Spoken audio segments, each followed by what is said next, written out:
Welcome everybody. Good afternoon or good morning. Thank you all for coming. This presentation is job search using LinkedIn or LinkedIn for job search, whatever you'd prefer to say. I'm going to be talking about how to utilize the system LinkedIn. I don't know how familiar you all are, and we'll be talking more about it as we go on, as part of your job search strategy. I'd like to just start by introducing myself. My name is Tonia Natsavan. I'm a counselor here at Suffolk County Community College. I work here at the Michael J. Grant campus in the Career and Transfer Center. I deal mainly with job search issues, students that are looking for employment in our college work study program or are graduating and pursuing employment in their field.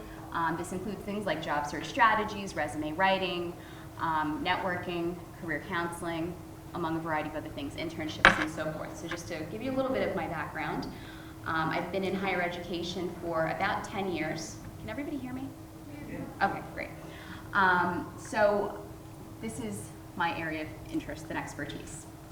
So I'd like to start by taking a moment to have you introduce yourself to your neighbor or your closest neighbor. I know not everybody's sitting directly next to somebody.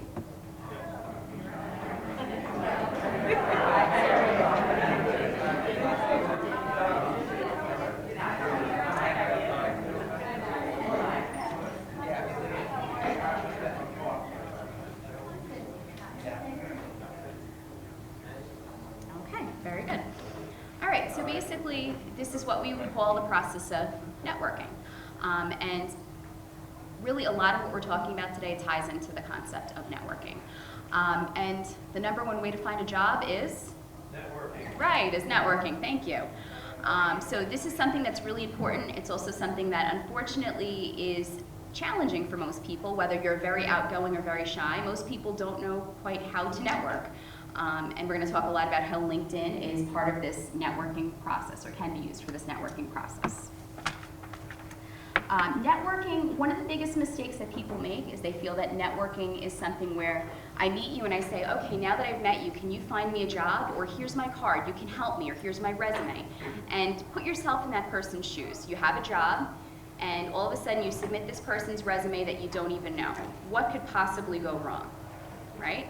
So that person is reflecting on you, either poorly or negatively, that you don't even necessarily know. You've exchanged a couple of pieces of information and names, and that's really about it. So networking is about a lot more. It's about building relationships. It's an ongoing process. It's a time-consuming process. So it's not simply just introducing yourself. So what we did was we started this process of networking. You met your neighbor, and you might decide to continue this conversation, get to know each other a little bit more. But this is something that's going to take time. It's not something where today you're going to leave and be very comfortable saying that you know this person and their capabilities. And that's why building your network on an ongoing basis, whether or not you're looking for employment, is going to be really, really important. Okay, don't put all of your eggs in one basket. All right, how many of us have fallen into the catch of using something that's comfortable versus maybe something that might be the best means of doing things? Right? I think we've all done that in different times and places. And that can happen with job search as well. So we get comfortable with one method, or we see a good statistic seeing that networking is a great way to find a job, so that's what I should do, and that's all I'm going to do. Don't. You want to really maximize your success by looking at different means of job search. Networking should be right up there, but there's a lot of different other things you should be looking at as well. And that could be newspapers and company websites and big job boards. But don't just utilize one method for job search success. Really look at all of your different options and utilize everything that's there for your disposal. What's going to also be important, and maybe this needs to be further away from me, is you need to figure out where the jobs are in your specific industry, okay? So for some industries, looking at a job board is going to be a great resource, or going onto LinkedIn, you're going to be able to connect with lots of people in your field.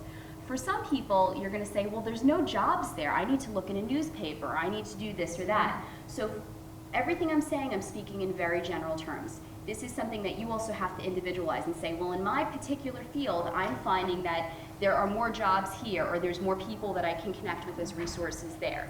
And that's really how you want to prioritize where your time is spent.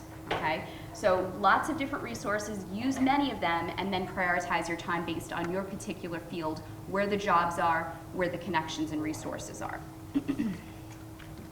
I want to show you a couple of statistics, and I'm not going to bore you with too much, but just to back up some of the things that I'm saying here. The first one I think is pretty startling, right? Most of us think we're looking for a job, so I'm going to look on a website, I'm going to look here or there, and of course the jobs will be posted for me to find.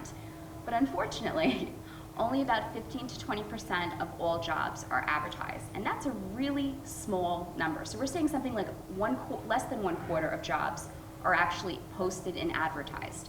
So you really have to ask yourself, if jobs are not advertised, how am I supposed to find them? And networking is actually going to play a very large role in this process. Estimates of jobs obtained through networking range from 60 to 80%.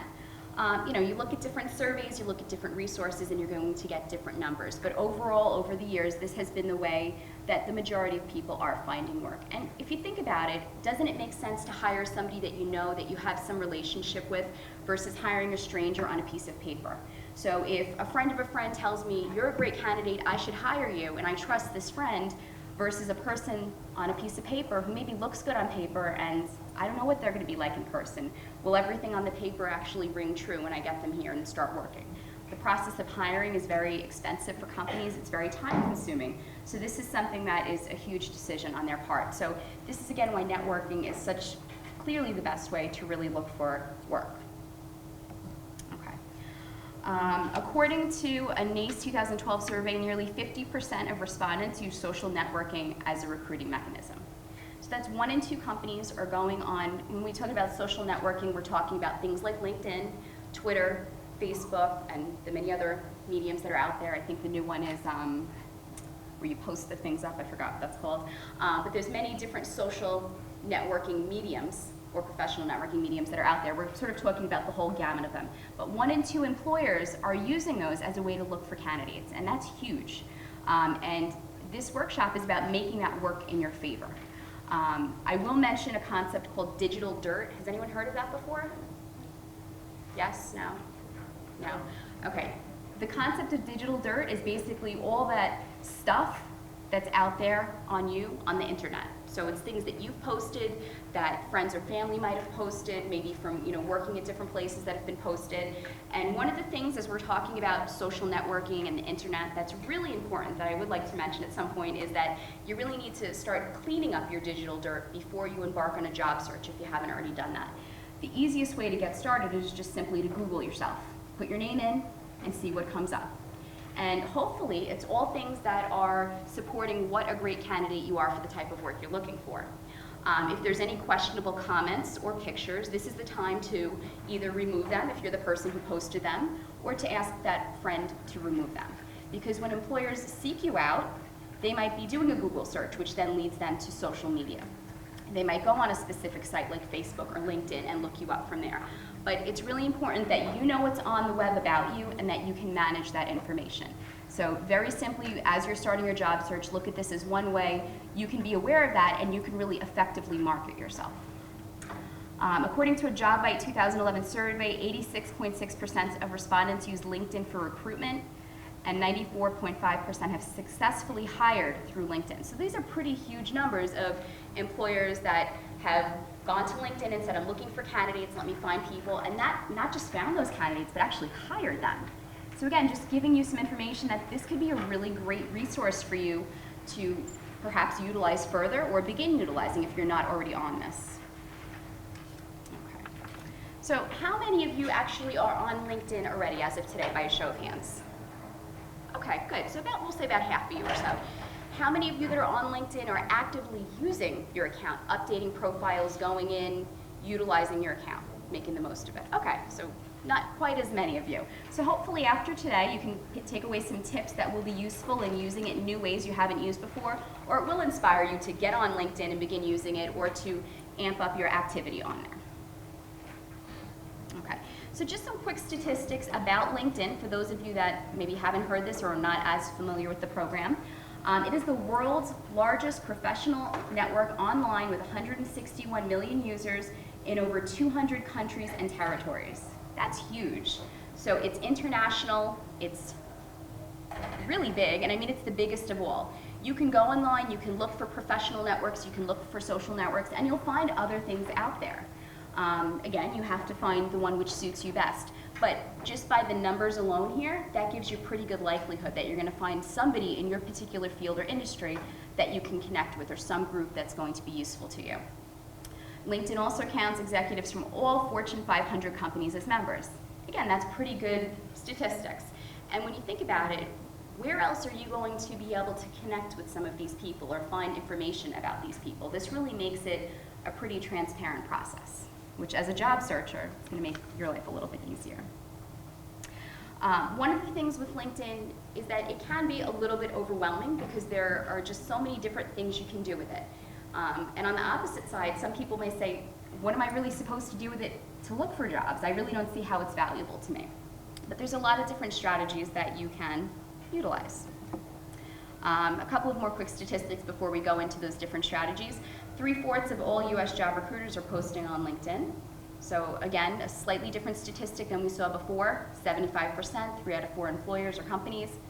Again, pretty good number. And this is important, industries that dominate LinkedIn. So we talked about prioritizing how you spend your time. Social media postings include advertising and PR, nonprofit organizations, fashion and apparel, healthcare, food service, catering, technology, education, accounting, and that should say communication. So these are fields, if this is where you're looking, you should certainly be on LinkedIn, and you should be spending some time on there, some significant time. If you're not in these fields, it doesn't mean that it's not a useful tool for you. You just may have to do a little bit more research to see how much time you should be really putting into that. Okay, so let's talk about some strategies. In using LinkedIn for job search, there's a couple different strategies I'm going to talk about. The first is networking, and there's 2 types of networking. We have networking in person, and then we have virtual networking, and then LinkedIn is going to tie to this whole piece of virtual networking, although it could certainly open the door for that person-to-person networking as well. We're going to talk a little bit about job search tools. This piece is pretty straightforward. If you've been on LinkedIn and navigated around, you may already know this part. Identifying and researching companies. A part of a job search is not just looking in the traditional means of saying this job was posted, because we already talked about many jobs are not going to be posted. You have to find out where they are. When you get a job interview, you have to get information about the company, so you really can go in well equipped to answer the different questions as to why you're the best candidate for that company and for that position.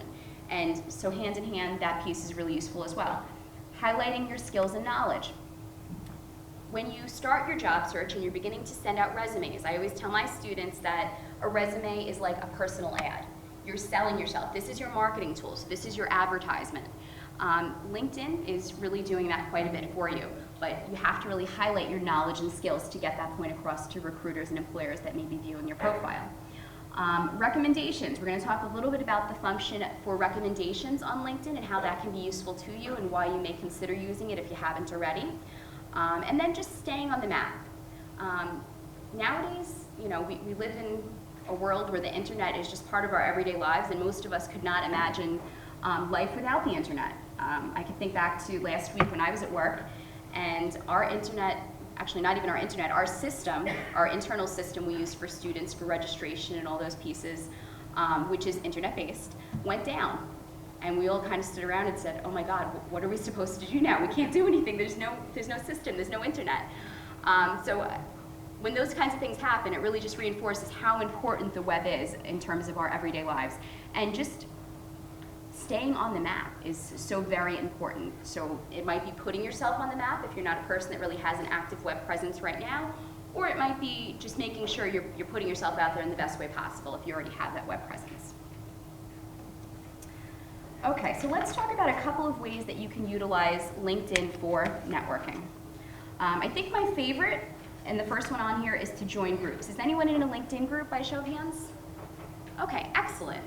LinkedIn groups are really wonderful for a couple of different reasons. You have the option to join something like up to 50 groups, which is a pretty huge number, and for most of us would be pretty difficult to follow that many groups and really put our time and energy in. So I would probably recommend something like 3 to 5 is a pretty good number. Not to say you shouldn't join more, but really commit yourself to following, actively participating in about 3 to 5 groups in your particular field. But with groups, you can join groups that relate to your particular interest, industry, field. Some of these may tie into professional organizations, and the nice thing is sometimes you can join them for free. You don't have to be a part of that professional organization, which is a nice savings in your pocket. Some of them are just groups that relate to interest. They might not be outside professional organizations, but they're for somebody, let's say, in accounting or in public relations or in manufacturing or whatever your specialty might be. When you join a group, you get access to all the members of that group. So when we're talking about connecting with people and figuring out maybe other people that you don't know and how you can connect with them, this is one way to do that. People that you normally wouldn't have the access to connect with, you're getting by getting that list of group membership. When you join a group, it's going to ask you the question, do you mind getting emails from other group members? And most people tend to say, no, I don't mind getting emails from group members. So all of a sudden, a person that you would not be able to reach out to, by joining this group that they're also a member of, you can now reach out to. So that's opening up your pool of connections, which is wonderful. Okay, when we're talking about that, when I say you normally can't get connected to, with LinkedIn, it's a free service. There are premium accounts which you can pay out of pocket for. Personally, I have a free account. I don't really see the need to pay out of pocket money. There's many benefits, I suppose, of the premium account, and you could read more about that on their website. But I think for most people, the free account really offers you a lot of great services that you don't need to worry about getting the extra. So you can do something called 5 introductions. So let's say I know a person, I'm connected to them, and they know somebody that I would like to know. And I can ask this person I know to say, would you introduce me to this person Y that you know? And they can do that for me. And that's a way to open that door of connecting to new people. But with the free account, I do get 5 of those. So this is why joining that group and getting that nice list of membership opens up even more opportunity for you, where you're not paying any extra money, which is great. When you are part of a group, there's discussions that are going on. So you get to participate in that. You're seeing what are the current trends in the area of your industry, of your field. You can start discussions, which is a great way to show people you really know what's going on. You're current. You have a lot to say. You have a lot of ideas, and you have a lot to contribute regarding your field.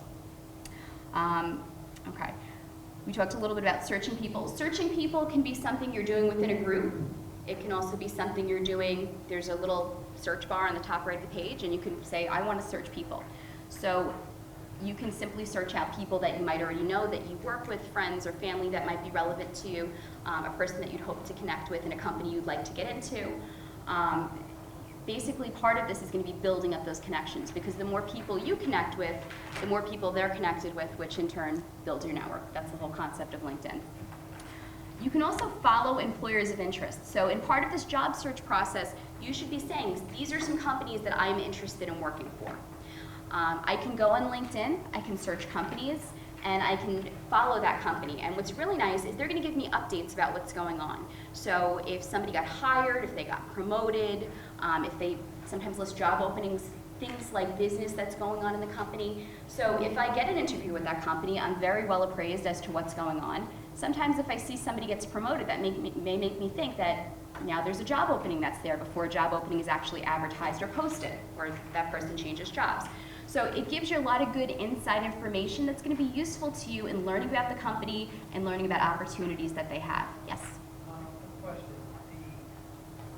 The company that's putting out the information, is that from like the HR department or community relations department, or is it from members of LinkedIn? I don't understand where it's coming from. I couldn't answer you where the company is posting it from, but the specific organization would be in charge of that account. So let's say I was the person in charge of the Suffolk Community College LinkedIn account, which I'm not. I would be the person posting all the updates. So-and-so was hired as a intern in this department. So-and-so was promoted to vice president of this. Current events might be, this building is getting the following updates.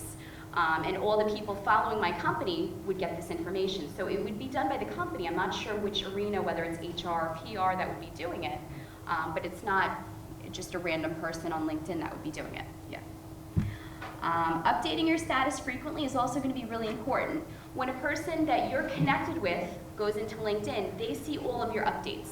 So if you have posted an article that you like, if you put some comments down, if you've updated your profile, maybe you put a new picture in, maybe you put some new skills down, all of that is going to come up on their updates when they log in, as well as yours. And it's a great way to get people's attention, to let them know that you are in there, that you're active, to share information that you want to get out there. There could be strategy behind it where you're demonstrating the expert you are in your field. It could be trying to let people know that you're looking for work or you're looking for new opportunity. I'd be cautious, of course, in how you word that. I would just say, help, looking for work. Something like seeking new opportunities in the field of marketing. Things to let them know that this is what's going on with you. Maybe you're doing some volunteer work if you're not working right now, letting them know. I've been active with this XYZ volunteer group and we're having this great event. It's really exciting and we hope a lot of people come and participate to raise money for this cause. So you can get a lot of information out to let people know what you're doing, know what your interests are, know what your skills are, and it can be very useful in terms of letting them know a little bit more about you, especially because some of the people in your network may know you really well, and some of the people in your network may be getting to know you through this account.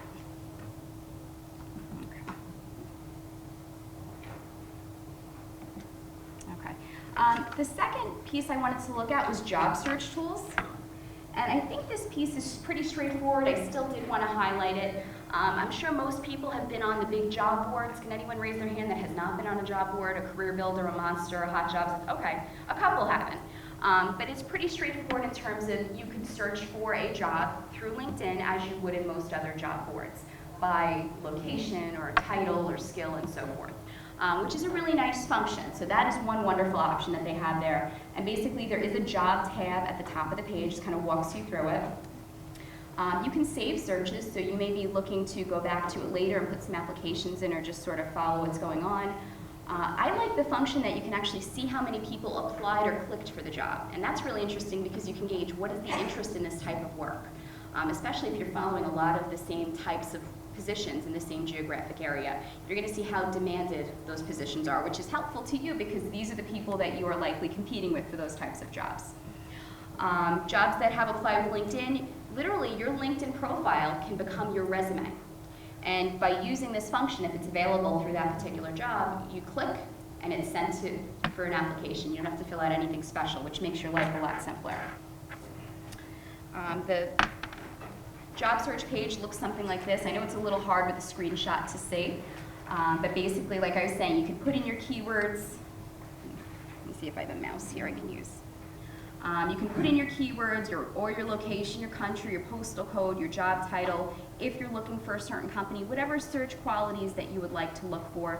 They've got the job functions, levels of experience, how recent it was posted, salary requirements, different industries. So there's a lot of screening material that you can use to make sure that you're really finding what you're specifically looking for, as specific or general as you're looking.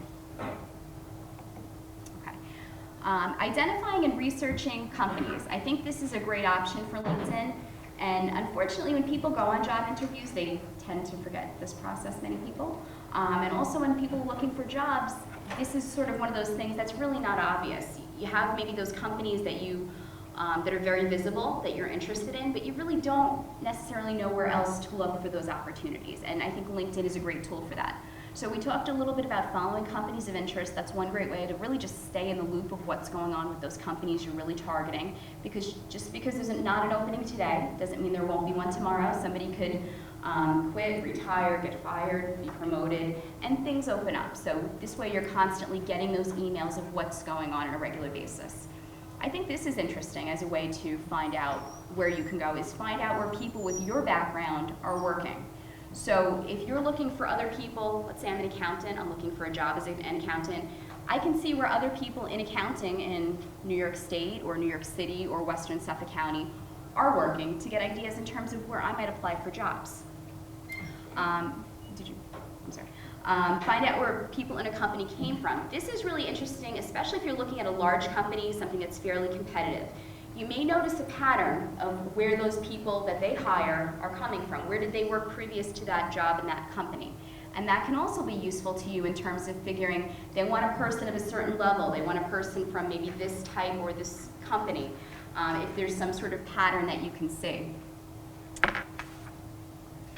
There's a link, or there's a tab, it's called More, and there's an option under there where you can actually search skills and expertise.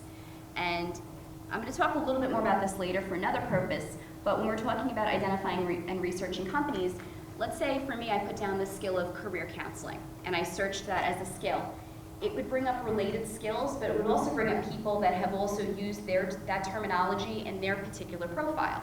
So I'm seeing people that have the skill of career counseling, what type of job that they're holding and where they're working, getting the information from their profile.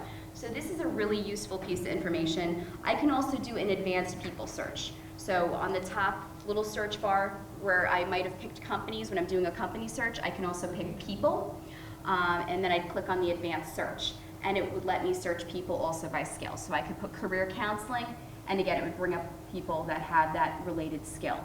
So finding out where those jobs are, where people working with that skill have. And sometimes it really gives you interesting and unique ideas.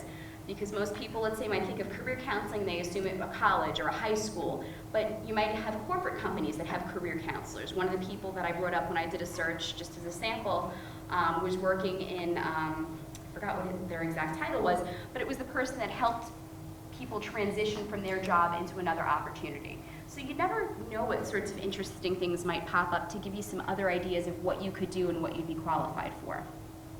And certainly, when you can connect with some of these people internally, get the inside scoop. You want to find out what are the working conditions in this company. Is it really for you?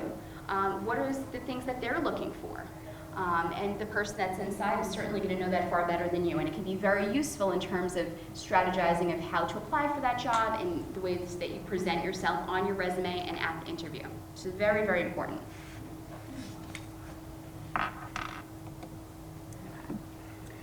Okay, so highlight your skills and knowledge.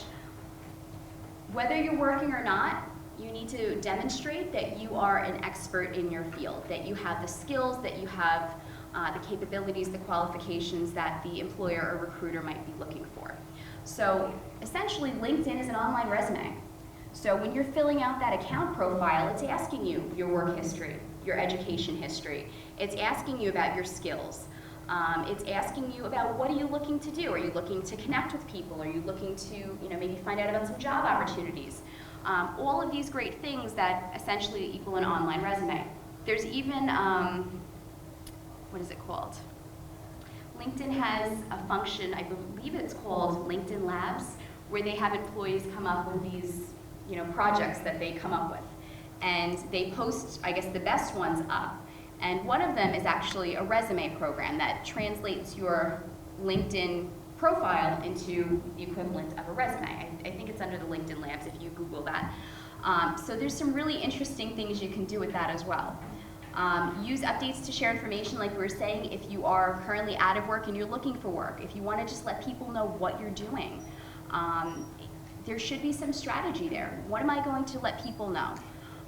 Maybe you're currently back in school, you're earning your degree, or you're taking a course to get a certain certification.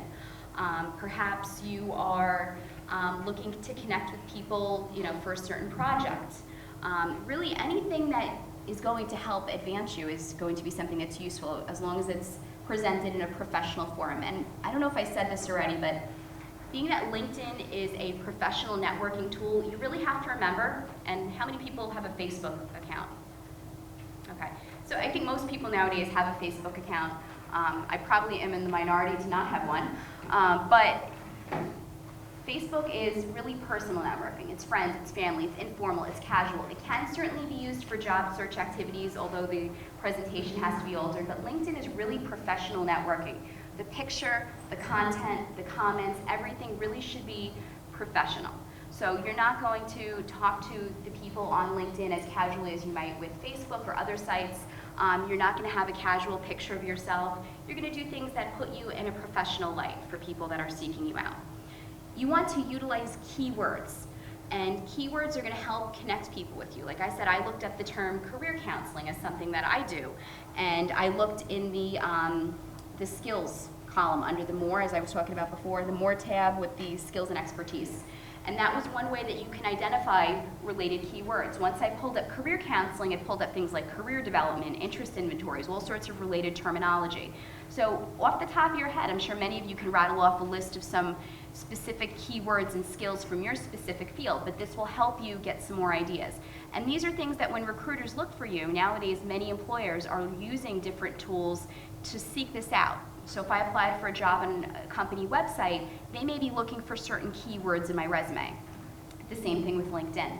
So you really want to make sure that you have all the relevant keywords for your particular profession and industry as part of your account. And you'll come up more often when people search LinkedIn, because they may be doing a search just like you're doing and then find that you're a good connection for them. Another way which is interesting to really display your expertise is there's something called LinkedIn Answers. People ask questions, and there's all different types of questions, and they're divided into different categories. You can actually go on there and you can answer these questions. It's a nice way for you, again, to demonstrate that expertise and knowledge of your field. And some of them are people asking for advice. Some of them are more technical questions. I've seen people say, I'm trying to change this or that in my LinkedIn account. How do I do that? I've seen people say, here's my resume. I'm not getting any hits on it. Can somebody look at it and tell me what I can do to make it better? And this is from a career category. The other one I think was as well, but it was something about how the profile was set up. So you can go in there and you can post some answers. You can also ask questions, which is generating discussion, which is a great thing. Part of what you're doing on here is you're keeping the dialogue going. And it's great to participate in other people's dialogues, whether it be through questions or through groups, but you certainly want to generate your own dialogue as well. And it could be as simple as posing a question. It could be, putting up an interesting article about something that's going on in your specific industry. This is a new trend, what do you think? Or, this is my opinion on this or that.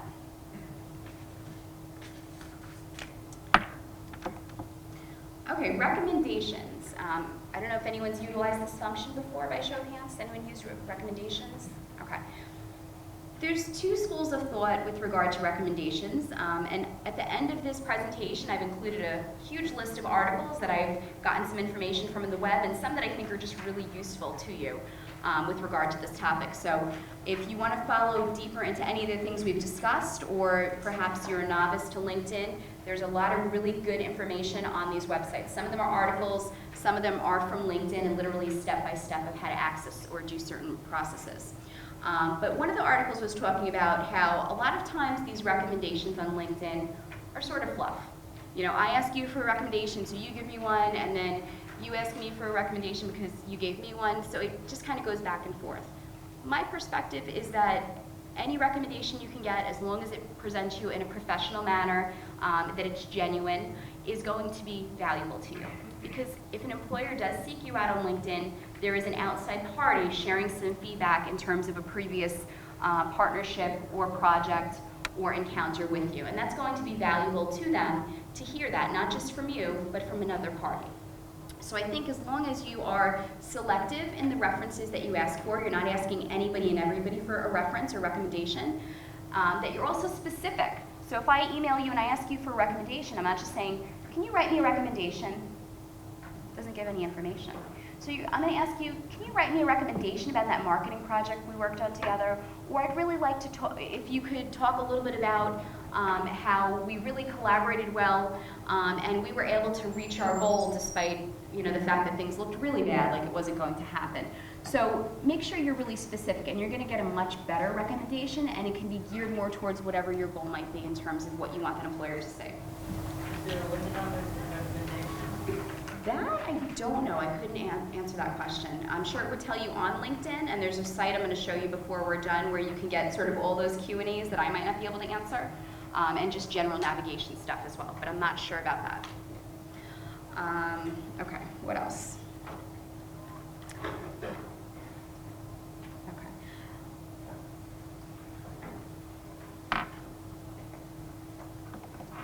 Okay, and staying on the math, we talked about we're at a web age, everybody's on the internet, employers are probably going to look you up and see what's out there about you, so why not have something that's really well organized and professional for them to learn about you, that you've presented in such a way that this is what you want them to know about you, versus just whatever random stuff they find online. One of the other articles I was looking at I thought made a really interesting point to say that nowadays people that have no online presence, it's sort of a suspicious thing. It's curious as to how a person could not have an online presence nowadays. And it almost makes that person appear that they're out of touch. So it makes them wonder, do you have the skills that are necessary for that particular job? And I think for most jobs and fields, basic computer skills at very least are going to be important and relevant. And certainly even just the ability to go online and check an email is something that you would need to know how to do. Maintaining your network when you're not job searching, and this is something we all tend to forget. When you have the job, things are going well, you're not worried about finding the next job unless you're unhappy or things come down the pipe that maybe you might not have a job for long. So you're not necessarily thinking about networking. This is a really easy way to keep networking where you're not necessarily actively pursuing a job, but you're staying connected with your colleagues, you're staying connected with your industry and your field, you're staying current. And it's not something where an employer is going to see you doing and saying, oh, well, you're on LinkedIn, you must be looking for another job. So it's also a way to be a little bit more under the radar if you are currently working and perhaps don't want that employer to know you're seeking another position. Although if you put headlines like seeking a new opportunity, that might be a red flag for them. And a colleague of mine, we did a quick video in a freshman seminar class I was in last semester talking about LinkedIn and how even freshman students with pretty much no job experience can utilize LinkedIn and should begin that opportunity. She made a great comment about how something like LinkedIn has you networking 24/7, even when you're not on the computer. And I thought that was such a great comment because certainly if you're not following up and doing regular updates and being active on the site, it's not going to mean anything. But your name and your information, it's constantly out there for people to see and access. And as long as you're regularly using the site and there's updates there for them to read more about you, the networking is ongoing, which is a really, really nice thing to have.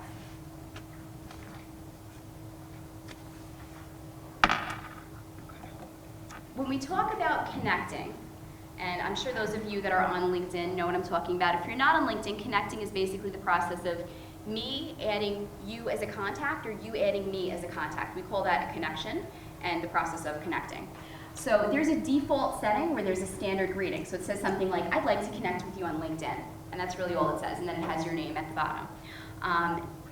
It's really not telling the person why you want to connect with them or what the benefit of connecting with you is or who you are and how they know you, especially if it's somebody perhaps you've only met a couple of times, maybe at a conference or a job fair or something to that effect. So personalizing your request is going to generate more responses, more likelihood of people accepting that request versus just using a generic one.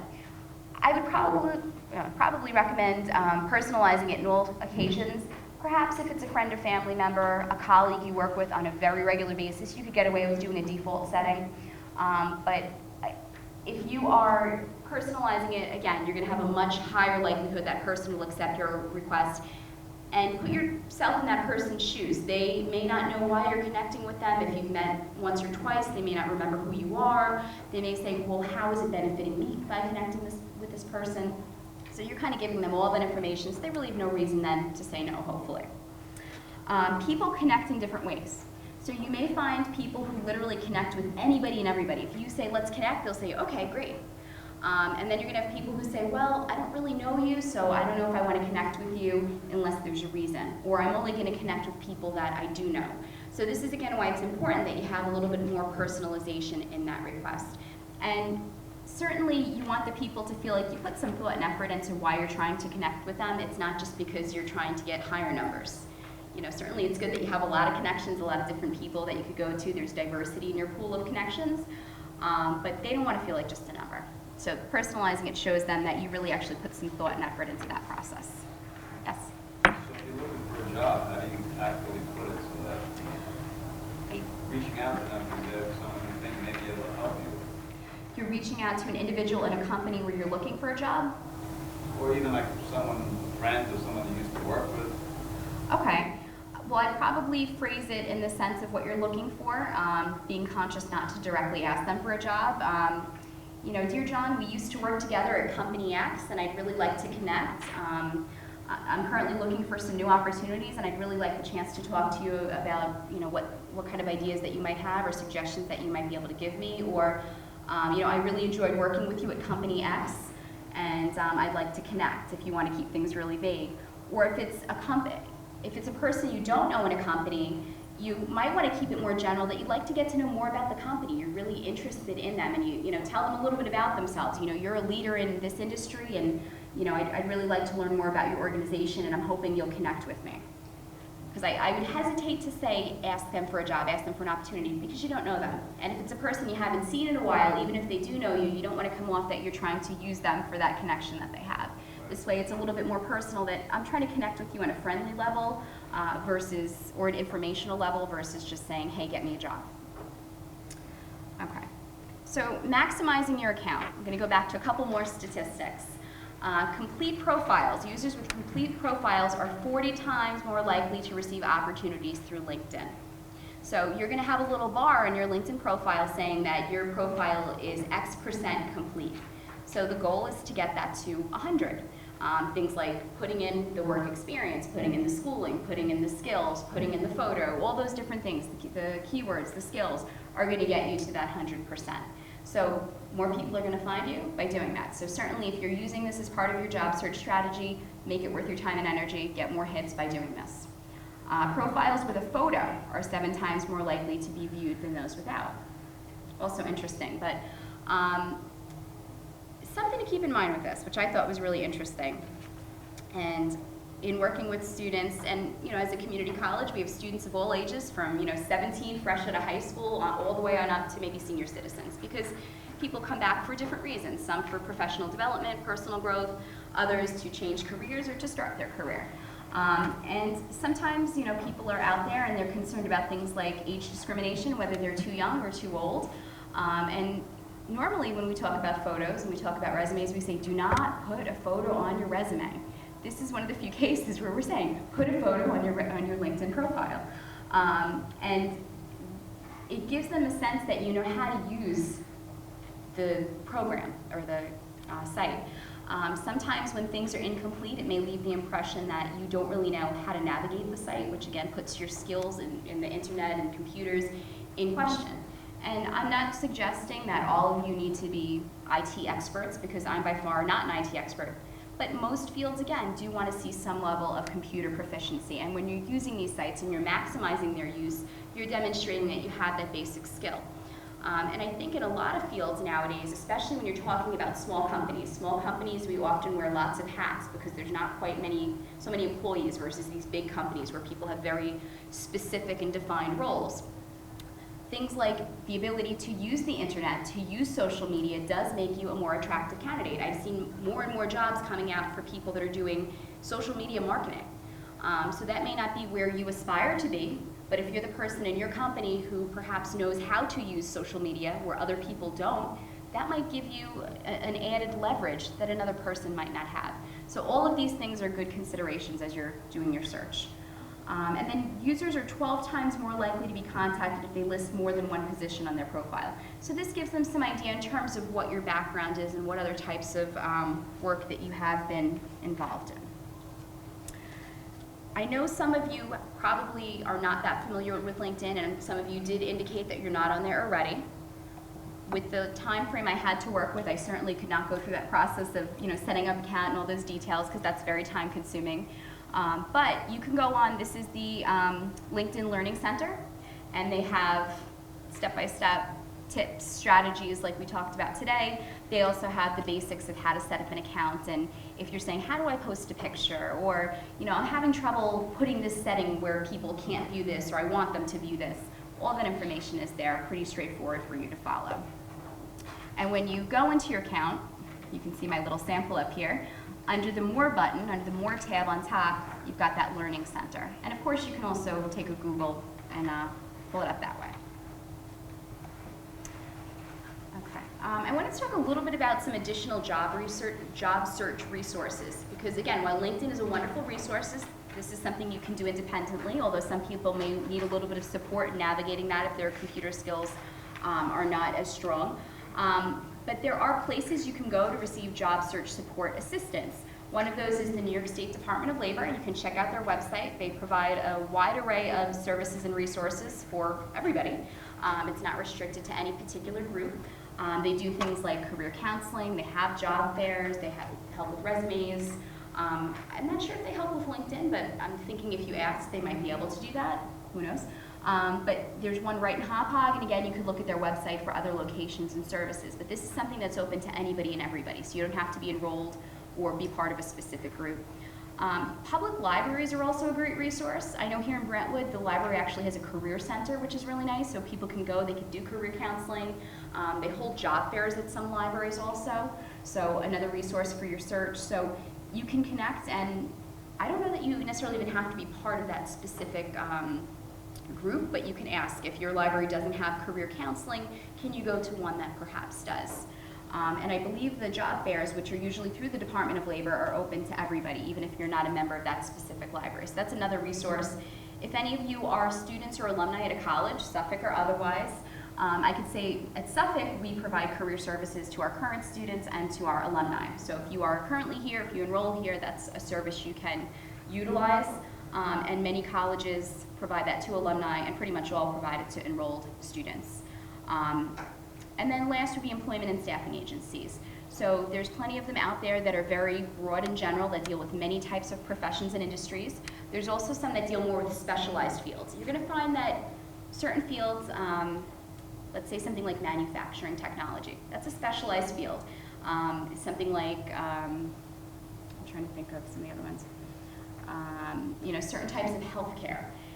While you may be able to connect with general employment agencies, ones that are a little more specific may even better serve your needs.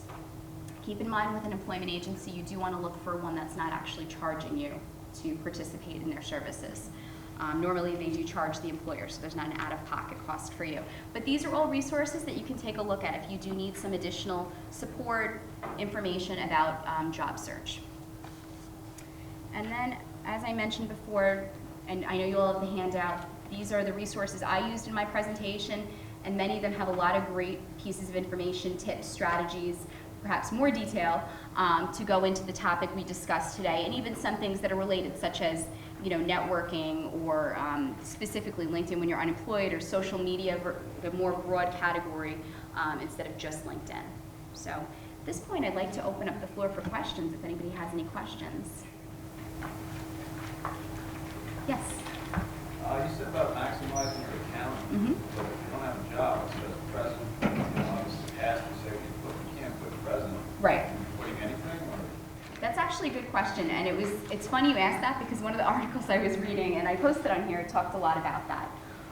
So what I would probably say is I would put the end date, and I would put something to the effect of in your headline, seeking new opportunities in. And there's many ways you can word that. I'm just kind of throwing that out as a general catchphrase. Looking for opportunities within this industry, within this field. New graduates seeking opportunities in XYZ, depending on what your status is. I would use your headline to grab their attention and do it in that sense. You should put something. If it requires you, I would put something. You never want to misrepresent yourself. That's the challenge, because certainly anything that is, and of course sometimes you just haven't updated it yet, so it's not intentionally misleading. But if it's something where you're purposely putting it in such a way where it's misleading, then you're kind of putting yourself in an ethical conundrum. So I would avoid that. Be as honest as you can. The goal is you don't want to come off as desperate. And I think sometimes you get to that point where you're like, I just need a job. But you never want that to come across to the employer. So you want to let them know, I'm looking for opportunities, I'm an asset to the company, I'm an asset to the industry, versus please just hire me. And even if your search doors have opened wide up because maybe you just need a paycheck and you're not being as critical as you were before, you don't want that to come across to the interviewer. You want them to think that this is the company you want to work at and this is why. And that's where the research comes in handy, because you can tell them, I want to work here because of this, or this is why I'm a fit for your company. And that way they're seeing that you've put thought and effort into it and that you're serious versus you're just shopping around. Because again, it's so expensive for them to hire that they don't just want somebody who's going to come in temporarily until something better comes along. So I think the headline could be useful there. Any other questions? Yes? So that you were allowed 5 concessions, is that per group or? That, again, I'm not sure. I don't want to tell you the wrong information. I have not utilized a whole lot of those, so I can't tell you from personal experience, and I did not look up whether it was specific to group or ever. Other questions? Yes? I get a lot of LinkedIn invitations from people in fields that people I know personally, fields that have no relationship to what I do. I can see the benefit of linking in with them and accepting their invitation because they may know somebody in their personal life also that may be able to assist me. Right. Is there a detrimental side to that? I don't see how it could be detrimental.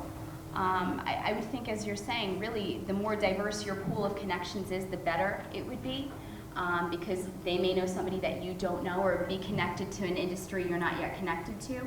or a company. So I really can't see what the downside would be.